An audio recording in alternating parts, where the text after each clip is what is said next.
Basically, he's mad because I was mad at JK Rowling for like having a part in the UK hearing or the UK case. You're mad at me for being mad at JK Rowling, one of the world's most notorious TERFs, one of the world's most notorious anti-trans activists. So pressed if people don't use your pronouns and they're invalidating your gender. This person, this they, them, look at us. And there's these like non-binary people who have hopped on this new trend that like emerged from Tumblr in 2015 or whatever. I find it disturbing, like Twitter, for example, before Elon Musk took over, if you said someone's dead name, you could get censored for that. So I would be quite interested to hear this person's deep dive on me. So we'll stay tuned and see if that comes out. Welcome to jury service. The court thanks you all for arriving so promptly. Can you think of any reason why you cannot ethically participate in today's trial? No, slay. The defendant, one Brad Polumbo, is a divisive character to say the least. Some of you uphold him as a truth speaker, the gentle landing before a crash into Blair Whiteville, whilst others see through those animated brows and say, a kind bigot is still a bigot. Today you will hear arguments from both sides. I'm allowing both prosecution and defense an opening statement, followed by 15 minutes each to prove their sides of the arguments. Then it's over to you, the jury, the court of public opinion, to decide whether Brad is innocent, poorly upheld by a society who have forgotten the constitutional right to freedom of speech, or guilty of being just as privileged, phobic, and out of touch as the rest of the circle of sellouts.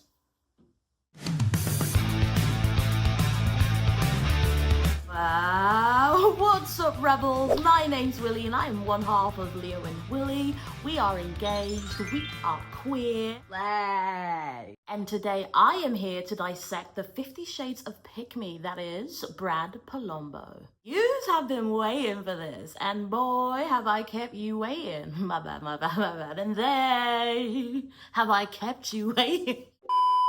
Me and Brad have had some back and forths where his audience begged, harassed, and pleaded for me to go on his channel. I disrespectfully declined after the racist show that was his comment section. Hey, if you look like me and they sound like them, at some point someone's gonna say some racist shit. And that's all white. Rebels, life got busy, but a promise is a promise. I said 200 likes on the last deep dive and I'll get dive in. Y'all liked again? So I dived in, but I'm going too fast. Like every good story, let's start at the very beginning. A very good place to start.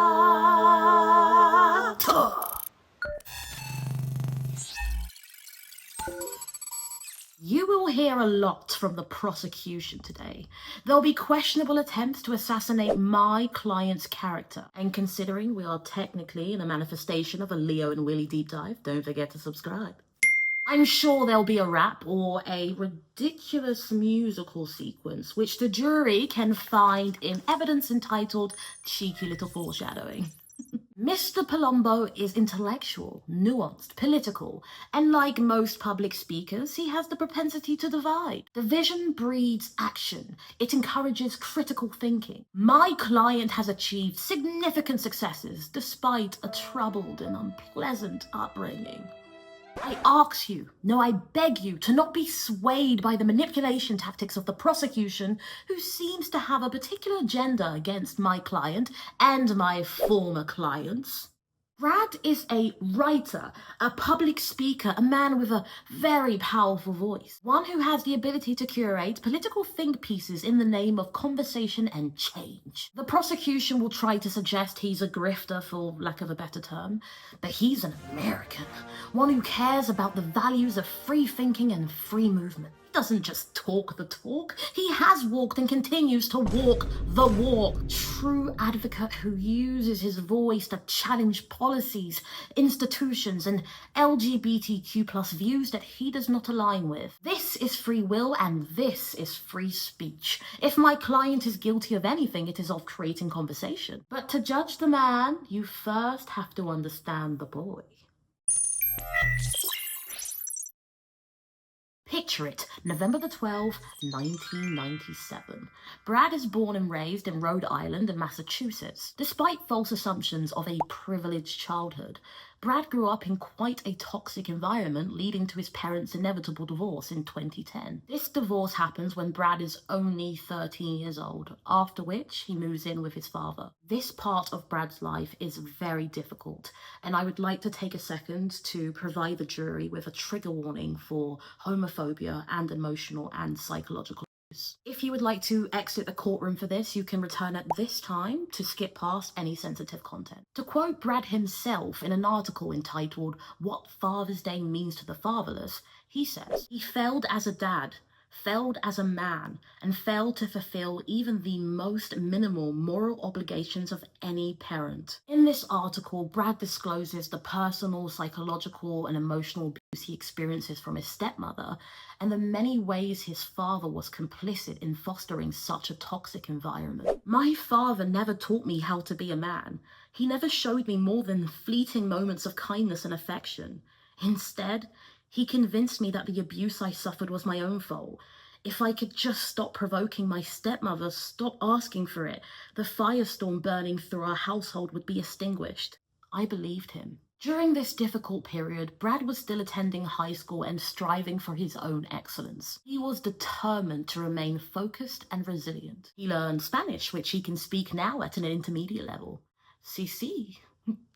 Most impressively, besides being incredibly intellectual, he maintained his sense of self. A kind, intelligent teen with a great sense of humor. Nothing exemplifies this more than a quote from his yearbook stating, "How can I support world peace when all the ladies are fighting over me?" He thrived both academically and socially in high school, and one could speculate that this was due to his home life being so shaky. If home isn't safe, high school can become your haven, a place for you to explore. Find yourself, find community, and find the voice that's been silenced in your own home. Oh, I'm so glad Brad had such a good time in high school. Speaking of high school, are we going to touch on that creepy little high school scandal he went through as an adult?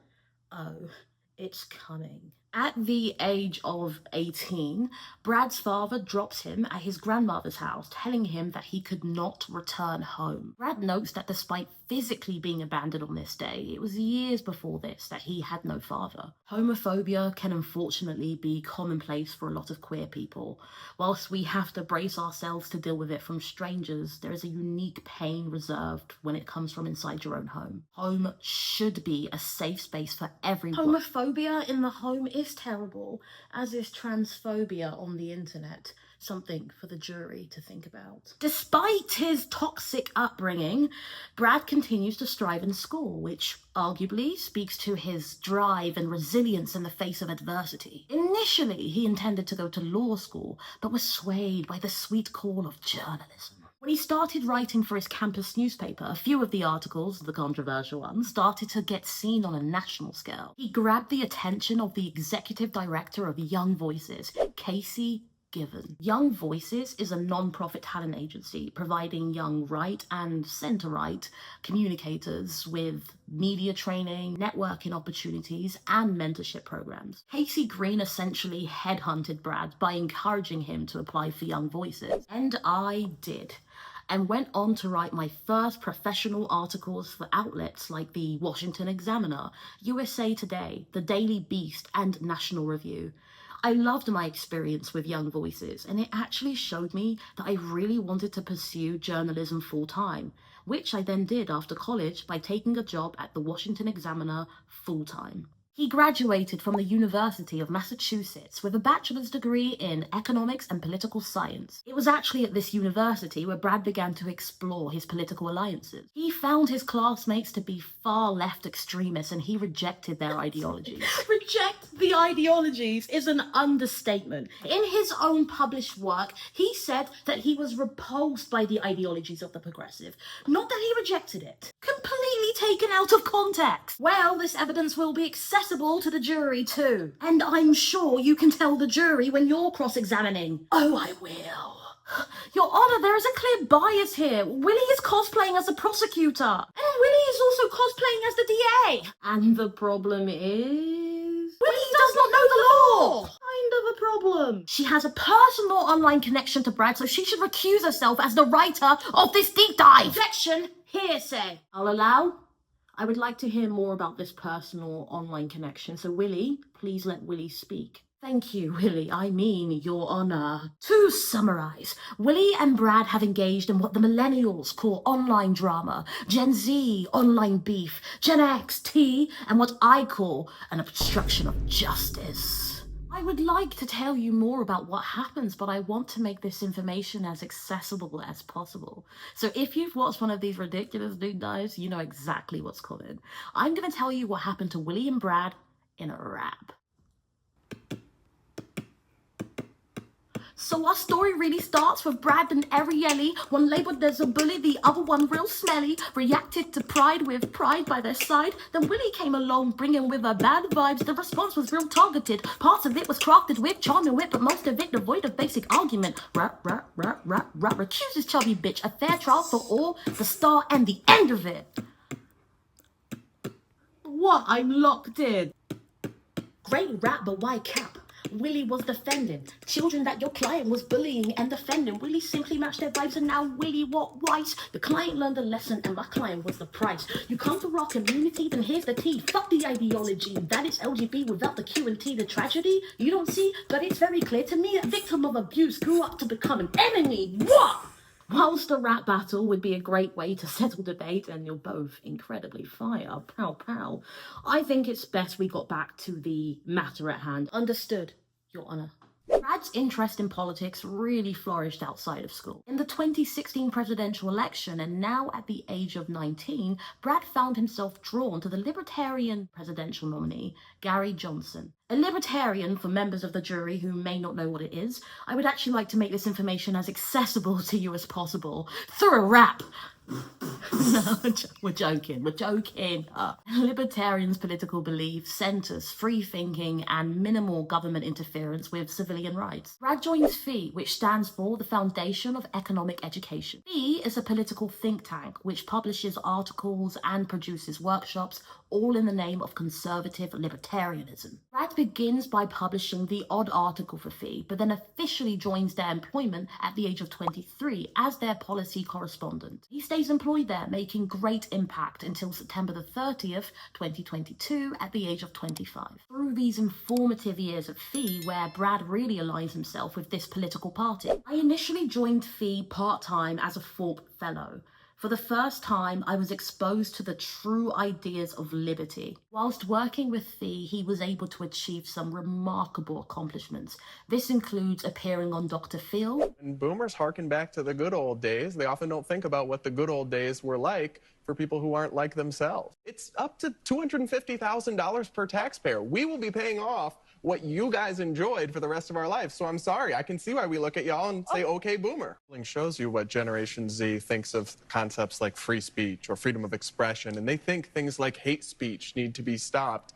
And that's one of the lessons they're learning wrong from history. But nowadays, it's almost so far to the other extreme that it can be trendy or cool or get you attention, to have a disorder, to have something. We've literally seen massive TikTokers busted for faking different mental illnesses. That's when you know you're valorizing the wrong thing. Fox News. We have to be really careful. We saw with the AIDS crisis, with the HIV crisis, about how certain communities or certain gay people will be stigmatized over something that lots of people do. And we got to be careful about that. I have no issue being grouped in with legitimate transsexual adults who are normal people, who aren't crazy radicals. Many of my friends from this YouTube space, I would put in that category, the Blair Whites and Buck Angels and Marcus Dibbs of the world. But I don't want to be lumped in with the crazy trans activists. That has nothing to do with my identity as a gay man. A lot of, I think, maybe moderate or right-leaning people who fall in the L or the G or the B want a divorce from the TQIA plus community because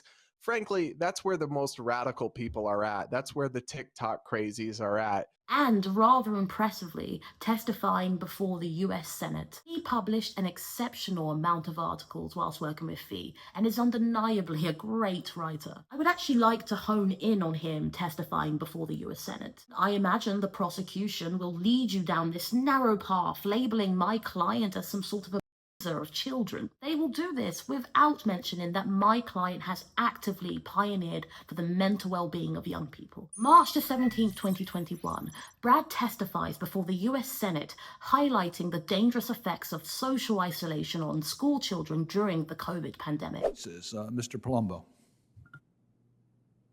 Chairman, Ranking Member Paul, members of the committee, thank you for the opportunity to testify here today. I'm an editor at the Foundation for Economic Education, where I conduct policy reporting and analysis. And I've been doing this for several years now, but this week was the first time that tears flooded my eyes when I reported a story. I was reporting an interview that the Associated Press did with doctors across the globe, warning that lockdown orders are leading to an international epidemic in child. He wanted to bring attention to how the poorly handled lockdowns were leading to a decline in children's mental health globally. Government officials took drastic, unprecedented steps of closing businesses en masse, criminalizing citizens' livelihoods, and essentially placing healthy Americans under a form of house arrest. The lockdowns and restrictions have been normalized, but they are not normal. My colleagues and I at the Foundation for Economic Education have spent the last year chronicling the myriad ways that COVID lockdowns have led to unintended consequences. The aforementioned mental health crisis is only one of the many that have emerged as a result of these unprecedented government restrictions. My client has done remarkable things, and if he is guilty of anything, it is of being a great debater, of diluting the woke from the LGBT community and calling out queer activists like Leo and Willy who lead with emotion instead of logic. Is his delivery always perfect? No. Has he crossed lines in the past? Yes. He shares his views publicly, so his potential for mistakes are increased to a public scale. Who amongst the jury has never made mistakes? Who amongst the jury has never accidentally crossed a line? I rest my case.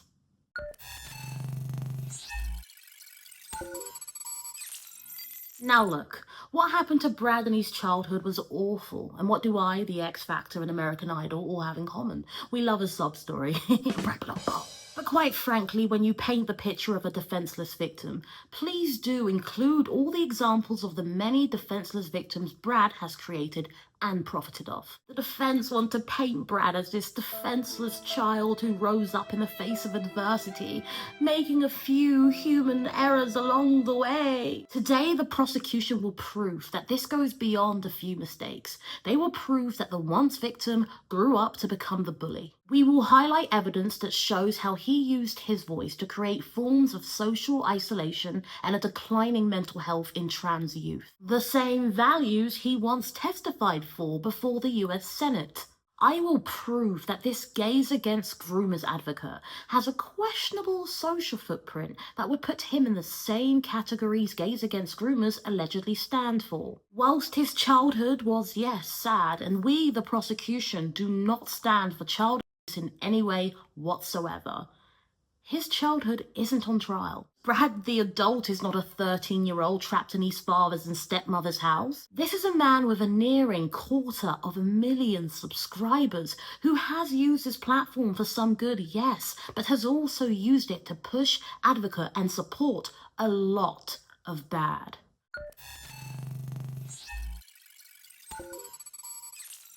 It's October 2019. Brad starts his YouTube channel. He does this to react to woke content, discuss the political state of the world, and host some very controversial interviews. The channel includes its own little spin-off segment called Damage Control, which is about reclaiming the LGBT community from the crazy, insane left. Not my words. Brad's first YouTube video was uploaded September the 19th, 2020, but he has since removed traces of that content and other pre-2022 content. I wonder why. You can find more clues on that in the file entitled Cheeky Little Foreshadowing. I know you heard that earlier on in the deep dive, but Willy wrote that part for me, and then Willy stole it, so I took it back. Back to court. The first 3 videos people can access and gain a sort of feeling about his channel are interviews from Glenn Greenwood, demanding that they be children and that school administrators actually become their substitute parents and protect them against anything that might be dangerous or harmful, even like ideas.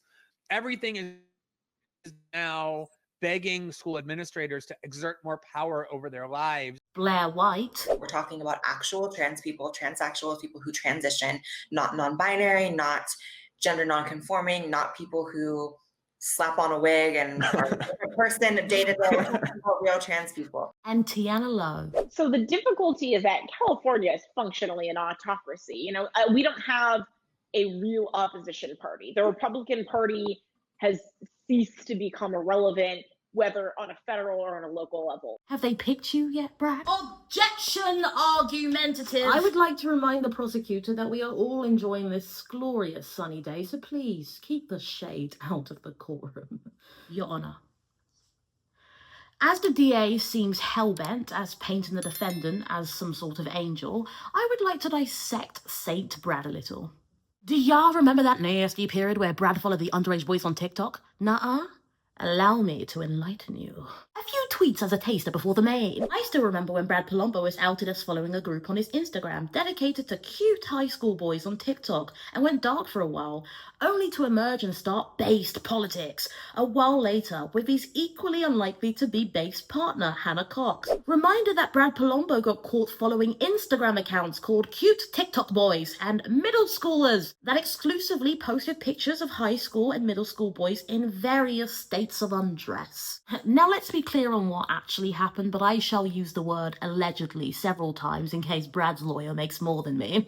So Brad has a private older Instagram account called BradSwerve44. Now what's bad about that? I hear you scream from your phones. Many people, especially those in the public eye, operate with a second account for closer connections, Mrs. Prosecutor. I know, but not many of those people get exposed for following an account dedicated to underage sexualized minors.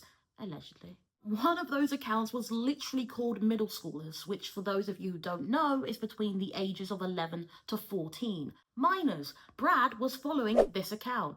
Allegedly. Now Brad's buddy Ariel, also a member of Gays Against Groomers, has also had allegations against her for booking Airbnbs at the age of 30 to stay with teenagers and then waiting for one of those said teenagers to literally turn legal by 2 weeks before asking to see their bottom grow for educational purposes.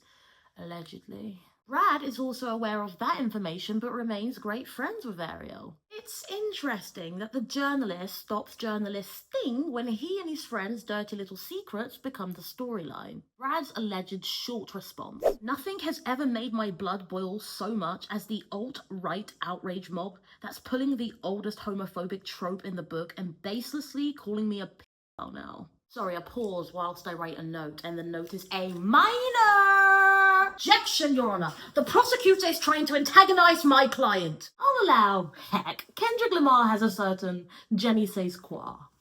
Now, calling members of the LGBTQ plus community a CP is an old homophobic trope, but in this case, where Brad has neither denied nor confirmed, is it homophobia or much needed accountability? Nobody has actually claimed to have seen the real definitive proof of his activities with these pages, just that he was following them. So at some point, the adult saw an account called Middle Schoolers, which featured, wait for it, middle schoolers, who were sexualized and thought, hey, I'd follow that. Brad went awfully quiet after this exposure and has not touched on it since. He's also been quiet about the grooming allegations of those he continues to shake hands with, something for the jury to think about. Now let's talk about Gays Against Groomers, something that Brad and his buddies are ironically part of. Gays Against Groomers is an American right-wing anti-LGBTQ organization founded by Jamie Michelle. Their work includes opposing LGBTQ plus representation in children's media, pushing against gender-affirming care for minors, and protesting school curriculum with LGBTQ plus content. So basically, their ethos is to keep the kids safe until they're middle schoolers. Let's also talk about how Brad treats younger queer people when he's not allegedly grooming them. Brad has a history of featuring young trans and young queer people in his videos as props for his hate brigade. I guess respect is only reserved for those who fit into his little narrow binary structure. And correct me if I'm wrong, as I'm not a libertarian, but do their policies not center free will and the individual's right to do what they want with their own life, body, and property? You know, liberty for all being quite a fundamental part of libertarianism. Unless, of course, you're under 18 and wanting a puberty blocker, or over 18 and not passing enough by Brad standards, then civil rights are fair game. Liberty for all, but mostly the normal gays, which is an offensive way of saying anybody that does not conform to my standard is abnormal. I would actually like to check with the jury if they can see the titles and the thumbnails. They're supposed to say normal gays, but all they can see is pick me. Let's check some of them out and see the Brad the DA doesn't want you to see. Each person's pronouns are listed. So the first one is they/it. Okay. The second one is he/it. It's popular. And then Naya is she/they. So we think Naya's the most normal? That's the one thing that stuck out to me, though, is I'm a lesbian and I would date a trans woman, not just any trans woman, a trans woman with a penis. At some point, words do have to have meanings. And if the definition of lesbian encompasses people who date people with penises, I think we've lost the plot. We 100% have. So, here's the look. That is all. Thank you. The look? That?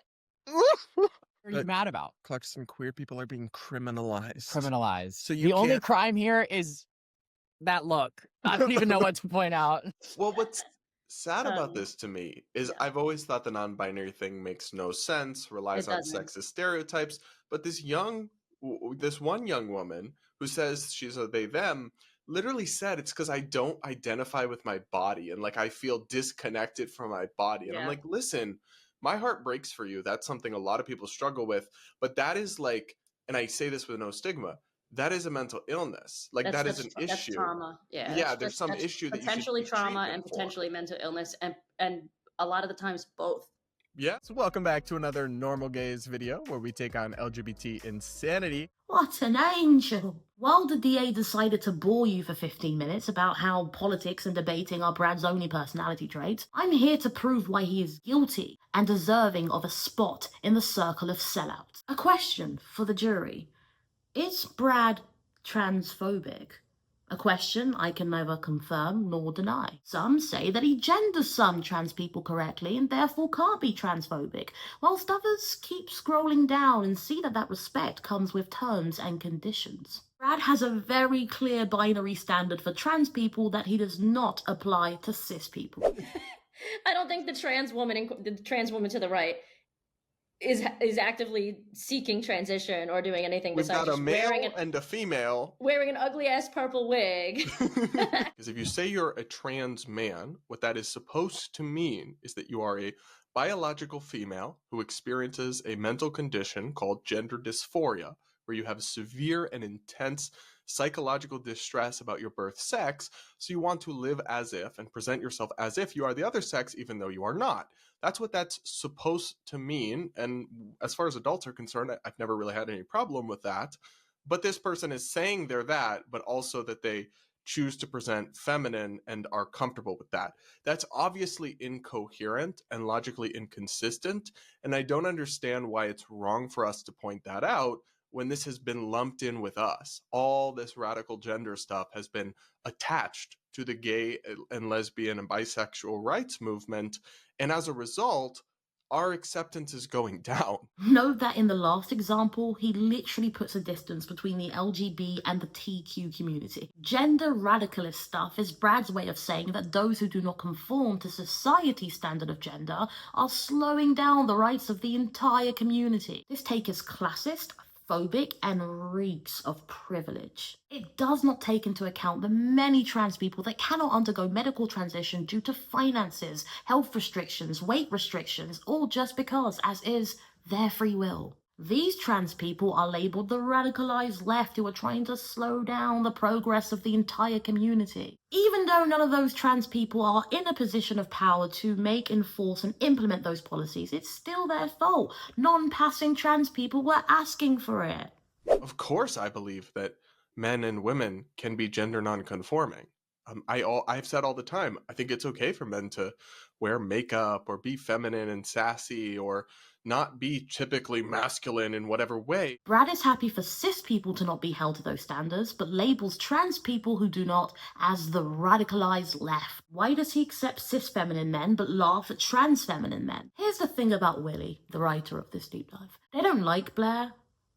Blair is still a woman. They don't agree with Blair. Blair is still a woman. But with Brad, his targeted disrespect towards trans people who do not pass by his standards reeks of phobia. Oh, but we should look past this because he's labeled some trans people correctly. Oh, we should ignore this because his real issue is with the crazy left who are trying to trans the kids. Protect the kids. Yes, protect the kids from the weirdo with a burner account sexualizing minors. Objection hearsay! I think we should settle this objection in a way that is as accessible to as many people as possible in a rap and a one and a Your two Honor, and a please. You take a second, prosecution stays ready. Sell out like Clarkson, ain't talking about Kelly. This normal gay gets normal pay by throwing out abnormal shade. The belly of the beast munch is a feast. I'm hungry for justice. Call me the chief, he's a nice guy.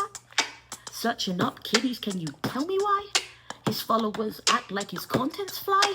Boring ass, I'd rather watch paint dry or Jussie Smollett cry. First they came for the G's and the T spoke out. Now they're coming for the T's. Normal G wants to bounce. Selling out his own for a little bit of clout. Now they're back for the G's. He blames the T's, no doubt. They will never pick you. You are still an issue. Selling out your own. Y'all, this guy is soft like tissue. Hey, Brad, when you were 13 years old and adults made you feel small, unseen, and broken, did you know that you would grow up to be another adult who made 13-year-olds feel the exact same way? Because there is a young person out there who stumbled upon your channel and learned that they were not enough, that their mushy little brains couldn't compute and have a voice for themselves. They landed on the doorstep of your toxic YouTube home, where you not only laughed at people who shared their image and likeness, but invited and provided a space for your friends to do the exact same. Their stories might sound a little bit like this. Brad's YouTube rarely shows moments of kindness and affection. He has a big platform which he uses to laugh at people who look like me. He makes me feel like I don't belong. I believed him. Just something to think about, but go ahead, go get your clout. Hero to villain, now go. The prosecution's out. I know I'm pressed for time because I've only been given 15 minutes, but I would like to present just one more piece of evidence for the jury to think about before casting their vote. This one's about American politics, and no, I'm not American, but I am married to one. No, I do not need to recuse myself, but I like to keep myself updated on politics around the world. When Kamala Harris was vice president, she was insulted by many by being labeled as a DEI hire. A note to the jury, this is not about me implementing my own personal or political views on Kamala Harris's politics or social footprint. I'm just presenting the facts as it is. So, for those who do not know what a DEI hire is and why it is offensive to some people of color, let's get into it. DEI stands for Diversity, Equity, and Inclusion. To take a quote from Forbes, DEI hire is a disparaging term that refers to quotas or targets for hiring racial and ethnic minorities, women and/or people with disabilities for positions of authority and/or power. Problem with this term is that it suggests that only white, able-bodied men are defaulted to be in positions of power. And for those who do not fit that narrow binary, well, you're going to be hired anyway, but just to fill a quota. Now let's add nuance here because it's very important. Joe Biden has publicly stated that his next vice president was going to be a black woman. So is the term disparaging if it's technically true? Brad tweets, it's not racist, it's objectively true. If Kamala Harris was a white male with her exact qualifications, she would have never been selected as VP, and thus not even be in the conversation for POTUS.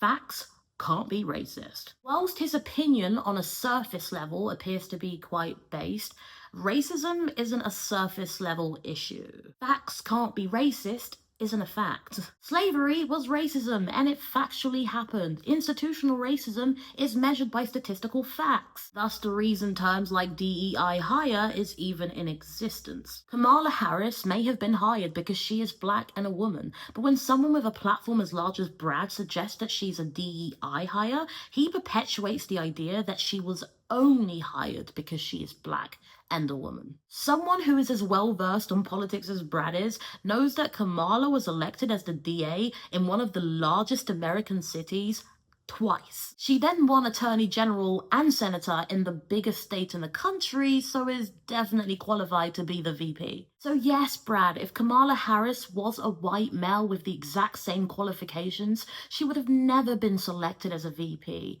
She would have been the president. I wanted to include this because I think it's important to show that someone like Brad, who writes articles and articles about so many social issues, will minimize racial issues to something as ridiculous as facts can't be racist. Despite the DA wanting you to buy into this wounded child manipulation tactic, this man is incredibly privileged. He has the finances to conform to whatever society standard of a normal gay is and laughs at those who don't have the resources or the fucks to give. He is incredibly intentional about what he says, but the loudest words are the ones that he does not say. I want my lasting thoughts for the jury to be this. When Brad was accused of sexualizing minors, the man who writes paragraphs and paragraphs for whichever right-leaning outlet is hiring at the time said nothing. And that says everything. I rest my case.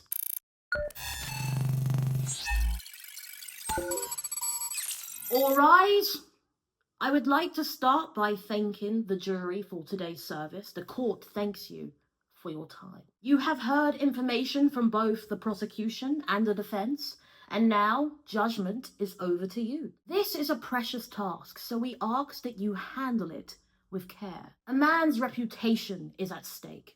His character has been examined, and one's character is remarkably important. For in the end of this crazy dance called life, we'll be remembered for how we made people feel. We ask that you vote fairly, remembering first and foremost that Brad is a human, a fellow man. I must admit, something has been confusing me.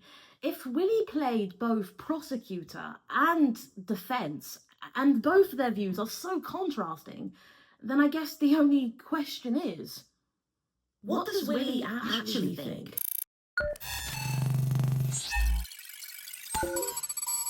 What's up, Rebel? No more character. It's Willy. It's me. It's me! No, seriously. If you had asked me what I thought about Brad before I looked into his past and present, I think this ending would be a little bit different. Like anything, you look into someone and you discover all these different layers to their personality, right? Unlike previous deep dives, and the best one would be Ariel's, I sort of left hers thinking she doesn't really know what she's talking about. She got sucked into something and she can't get out of it. But with Brad, I do think his journey is way more interesting and nuanced. He has been about social issues and politics. This isn't something that he does because the cameras are on like Ariel. He believes what he says. Testifying before the US Senate is objectively badass, and whether I agree with the sentiment in its entirety, I can definitely put a lot of respect and appreciate someone who goes beyond just talking about change. I would also say I was definitely in that category of people who assumed he was raised in this like perfect nuclear household, and so learning more about his childhood was certainly humanizing for me. I'm someone who's quite open about my own crazy childhood, and being hilarious is one of the ways I deal with that trauma, so I hope I haven't crossed any lines there, and if I have, I'll make a joke about it. But yeah, it was actually quite nice to do this deep dive and have some of my views affirmed and some of them challenged. In order to do this, I had to read a lot, mainly from his own work, and I went via fee for most of them because there's so much articles that he's produced by that company. I got a sense of his character through his writing. Some made me laugh, you know, some were witty and some were painstakingly boring. I learned he's 420 friendly. Well, not quite, against the criminalization of marijuana, but a W's a W. Also, I had no idea about the middle school scandal, seriously. I was looking for supporting images of him when he was in middle school, so you can imagine my shock as I land on this rabbit hole. And I went digging. If the prosecutor could talk more than 15 minutes, they would have said more, but you have the tools to now go do the research on that yourself. I do think benefit of doubt can be applied to someone who may have sort of like just accidentally followed an account and forgot about it, or followed it when they were younger and forgot to remove it when it started becoming inappropriate. But I don't think that same benefit can be afforded when the person just sort of goes silent and stops talking, especially when their job is to talk about literally anything. Yeah, Brad, by the way, most of the evidence I found was from 2025. That problem's not going away, buddy. You should probably talk about it soon. In our community, there is definitely an internal us versus them mentality that I admittedly contribute to. In reality, it's all one big distraction from the very heteronormative legislators who have the power to vote and enforce policies that infringe upon LGBTQ plus human rights. As long as we're distracted, they can monopolize on our internal fights and weaponize our outrage as fuel for social changes that really, really hurt us all. But some of y'all ain't ready to hear that. I'm fully aware that the defense said they'd be raps, tick, and a ridiculous musical number, and I am a woman of my word. So before we head off, please do take a second to subscribe, thumbs up, leave your jury votes because I'm so interested, and please enjoy this very, very camp closing number. So long, gaze, it is time. Imagine lights, cameras, yes, the whole set. The end of my deep dive. I'm just here because I lost a bet. Take your time. If you stumbled on this page, no, you're not on a dummy. You're doing just fine. Leo and Willy, the place, no rules apply. Goodbye. Oh, I will. Oh, I will. Oh, I will. She's a little too big, but it's perfect. It works. It works. So I dived again. Okay.